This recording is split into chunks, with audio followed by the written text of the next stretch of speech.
Dapat ang my best speech because you're my best friend. Fine! Then ang sasabihin ko sa'yo is sana magka-boyfriend ka na. Tita, no! My dad's gonna kill me! Why? You're 18 now! Well, you know that I'm not allowed hanggat hindi pa ako nakagraduate ng college.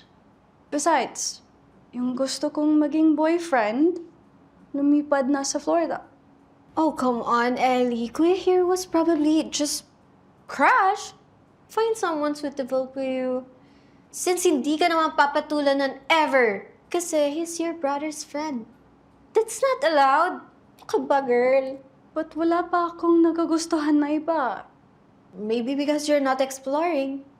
Maybe, but no man can ever top hero for me, okay? He really set the standard high. You know that.